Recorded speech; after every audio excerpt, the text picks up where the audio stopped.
몇 년 전의 일입니다. 미국의 콜럼바인 고등학교에서 일어난 충격적 사건입니다. 총기 난사 속에 학생들이 25명이 죽었습니다. 그런데 이 가운데서 살아난 학생의 증언이 젊은이들의 가슴에 생명의 불을 붙였습니다. 범인이 총기로 학생들에게 난사하고 있을 그때에 그곳에 17살 된 캐시 버넬이라고 하는 소녀가 있었습니다. 범인이 총구를 겨누면서 이렇게 물었습니다. 너는 하나님을 믿는가? 라고 물을 때 만약에 하나님을 안 믿는다고 했다면 살 수 있는 그 상황에서 그녀는 범인을 똑바로 쳐다보면서 그 죽음의 순간에 나는 하나님을 믿는다. 나는 하나님을 믿는다. I believe in God. 나는 하나님을 믿는다. 그때 범인은 이 캐시의 가슴에 총을 무차별 난사했습니다. 이 캐시의 이야기가 전 미국에 이 이야기가 알려지면서 10대들 사이에서 나는 하나님을 믿는다. I believe in God. 이것이 적힌 티셔츠를 입고 다니는 운동이 일어났습니다. 그리고 수많은 10대들이 모여서 눈물로 나는 하나님을 믿는다고 하는 신앙 고백을 하는 집회가 열렸습니다. 이 집회는 마약으로 찌들어가던 죽어가던 그 10대들의 영혼과 정신을 살리는 생명운동으로 불붙기 시작했다는 거예요. 여러분 앞에 오늘 이런 위기의 상황이 놓인다고 한다면 나는 하나님을 믿는다고 고백할 수 있는 성도가 몇 명이나 되겠습니까? 이 시대의 순교자인 이 캐시는 오늘을 살고 있는 우리를 향해서 어떤 선택을 해야 하는지 이 삶과 죽음을 통해서 메시지를 주고 있는 겁니다. 하나님을 선택하라고 말합니다.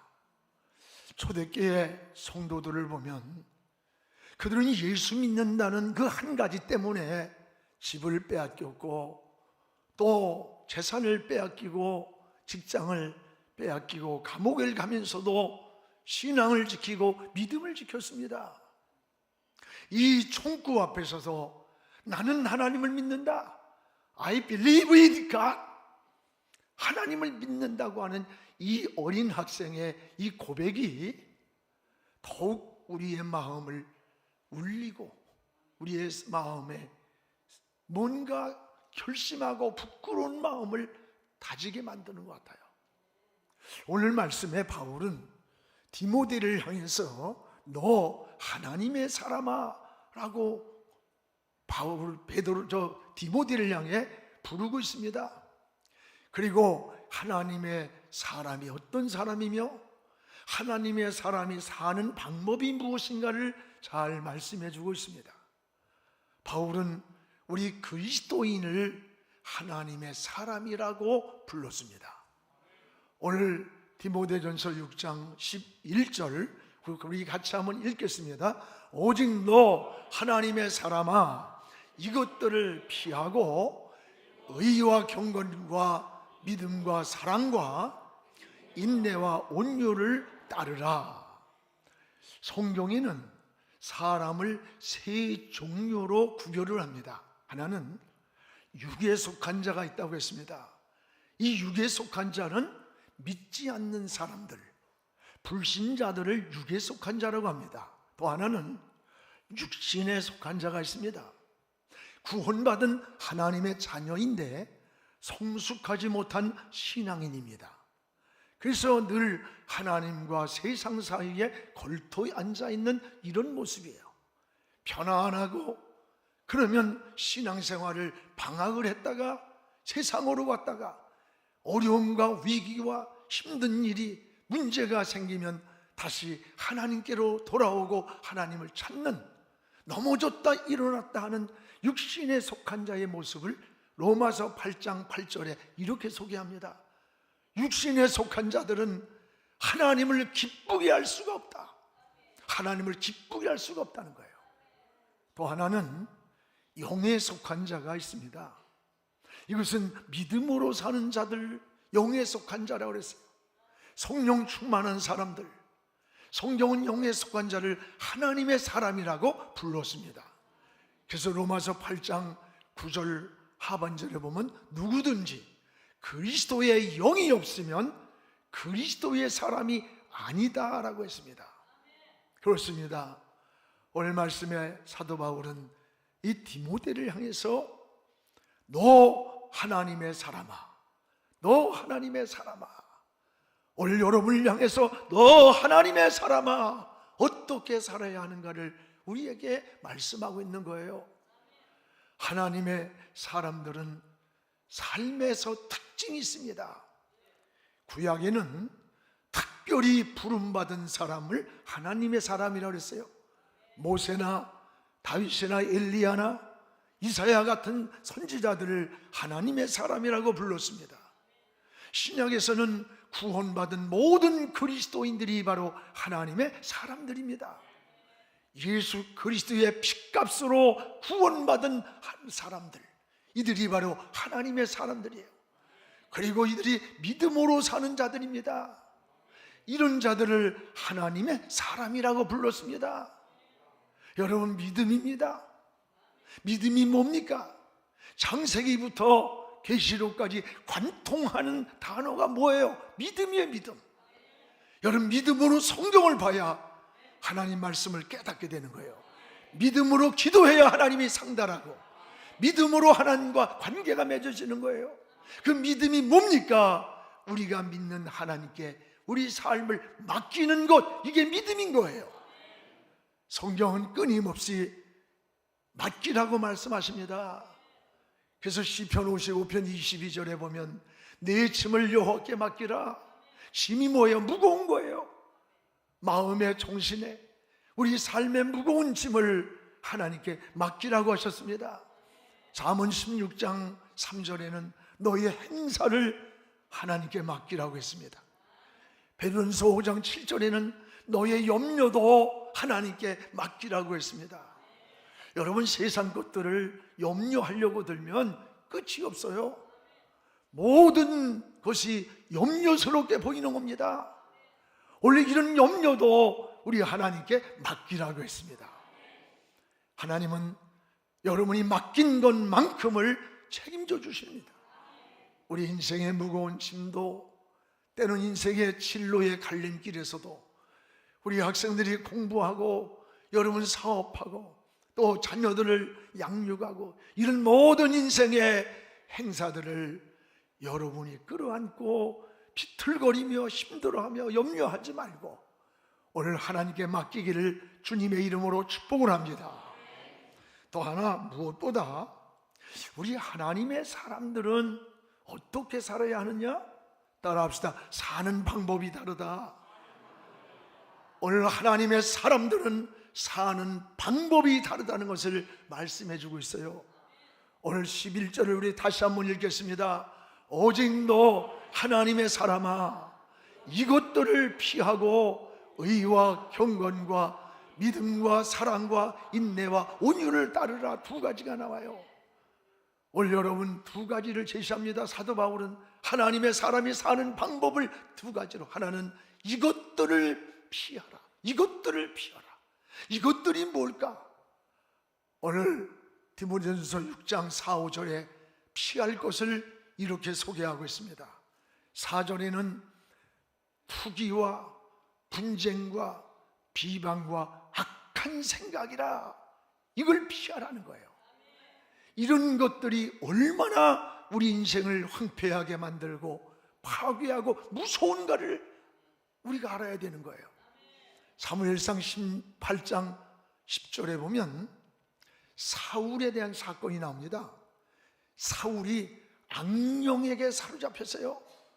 악령이 내릴 때에 다윗을 죽이려고 막 창을 들고 정신없이 떠들어대는 거예요.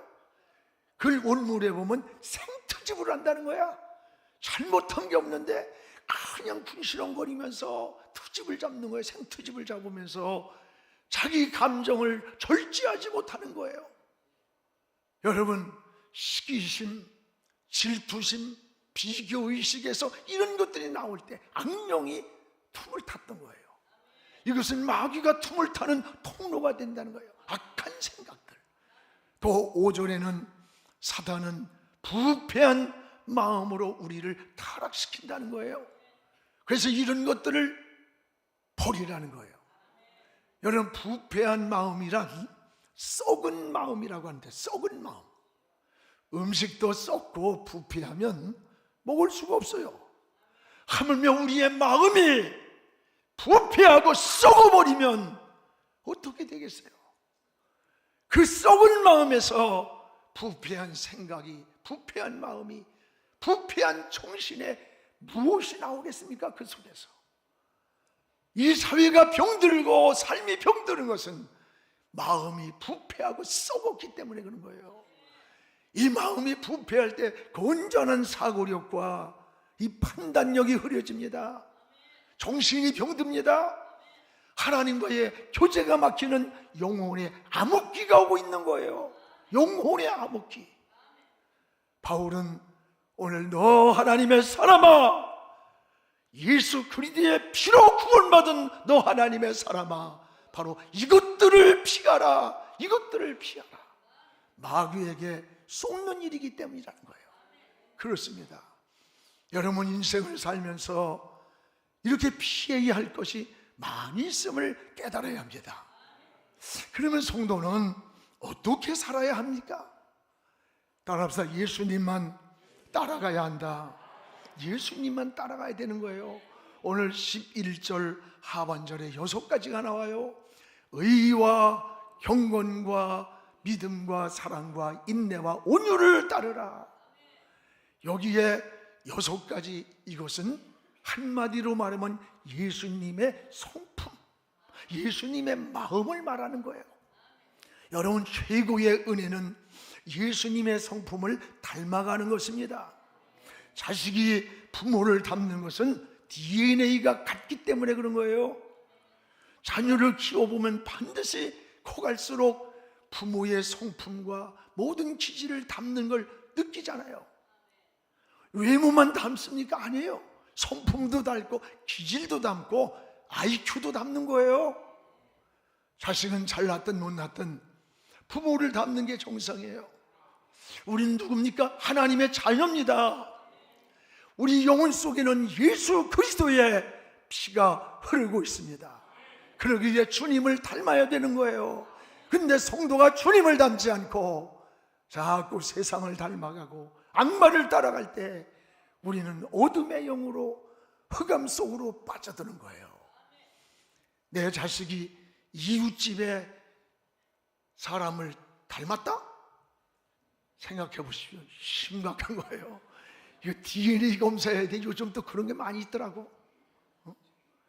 토마스 아퀴나스는 그리스도를 본받아라고 하는 고전에서요, 최고의 은혜는 뭐냐? 주님을 닮아가는 것, 이게 최고의 은혜라는 거예요. 여러분, 바울이 따르라고 오늘 권면하는 6가지를 자세히 보십시오. 의와 경건과 믿음과 사랑과 인내와 온유. 여기서 따르라고 말씀한 6가지를 보면 이것은 예수님의 인격이요, 예수님의 성품이요, 예수님의 마음인 거예요. 여러분, 이것을 따르라는 말은 예수님을 닮아가라는 거예요. 예수님의 성품을 갖고 사는 거예요. 이것이 여러분 최고의 은혜의 모습입니다. 예수님을 따라갈 때 이런 것을 담게 되는 겁니다. 여러분, 예수님을 따라가면 길이 열립니다. 답이 보입니다. 평안을 얻고 천국의 소망이 보이는 거예요. 이게 그리스도인의 삶인 거예요. 오늘 주님의 성품을 닮아가게 돼요. 오늘 여러분도 갈래길이 많은 세상에서 오직 주님을 바라보고 주님만 따라가는 그런 삶이 되기를 축복합니다. 오늘 하나님의 사람이 그러면 해야 할 사명이 무엇인가? 오늘 이 사명을 12절에 두 가지로 말씀하고 있습니다. 우리 12절을 함께 읽겠습니다. 믿음의 선한 싸움을 싸우라. 영생을 취하라. 이를 위하여 내가 부르심을 받았고 많은 증인 앞에서 선한 증언을 하였도다. 우리를 부르신 목적이 두 가지가 있습니다. 그것이 우리의 사명인 거예요. 하나님 믿음의 선한 싸움을 싸우라는 거예요. 여기서 싸움의 원문을 보면 무슨 악한 싸움이 아니라 상을 얻기 위해서 싸우는 싸움, 이것을 사도 바울은 믿음의 선한 싸움이라고 그랬습니다. 오늘 우리는 선한 싸움을 늘 싸워야 되는 거예요. 그 선한 싸움이 무엇입니까? 믿음의 선한 싸움은 첫째, 자신과의 싸움을 말해요. 자신. 여러분, 세상을 살면서 자신보다 더 큰 적이 어디 있습니까? 대부분 인생이 무너지는 것들이 자신과의 싸움에서 무너지는 것을 고백하게 되잖아요. 삼손이를 보세요. 나귀뼈 하나로 1,000명을 죽일 수 있는 블레셋 군대를 초자연적 힘이 있었습니다. 그런데 정작 자기 자신의 목마름 하나를 해결하지 못하고 사막에서 쓰러진 거예요. 사막에 쓰러진 삼손이는 울부짖는 겁니다. 하나님께, 하나님, 저 원수의 눈앞에서 내가 목이 말라 죽겠나이다, 죽겠나이다. 울부짖고 하나님을 찾고 눈을 떠보니까 방금 전만 해도 사막이었던 그 자리에서 물이 펑펑 솟아나는 거예요. 앞에서 그 물을 먹고 다시 블레셋 군대를 치러 갔으니 그것이 사사기 15장 19절에 보면 에낙골의 셈이라는 거예요. 오늘 우리는 날마다 자신과의 믿음의 선한 싸움을 싸우는 거예요. 오늘 여러분 인생이 목마를 때, 삶이 지칠 때, 자신과의 싸움을 할 때 무릎을 꿇고 하나님을 찾으시기 바랍니다. 그래서 여러분 앞에 에낙골의 셈이 터지기를 주님의 이름으로 축복을 합니다. 또 하나는 믿음의 선한 싸움이란 환경과의 싸움을 말해요. 사람은 이 세상 살면서 내게 주어진 주변 환경에서 들려오는 소리, 느끼는 것, 이 모든 환경을 여러분 무시할 수가 없습니다. 누구나 그 환경에 동화되어 가게 돼 있어요. 우리가 건강한 마음, 건강한 정신을 가지려면 환경부터 정리해야 됩니다. 여러분이 자녀들도요, 내 자녀는 아주 반듯하다고 생각하는데 어느 날 사고를 쳤어요. 여러분, 그러면 그 자녀가 잘 사귀는 친구나 잘 만나는 그 동료들을 한번 보세요. 그 우리 자녀가 어떤 자녀인가를 객관적으로 알 수 있는 거야. 여러분도 여러분 믿음으로 살고 신앙으로 살고 헌신하고 순종하고 어떻게든지 하나님 영광 위에 달려가는 그런 분들과 친구가 되어보세요.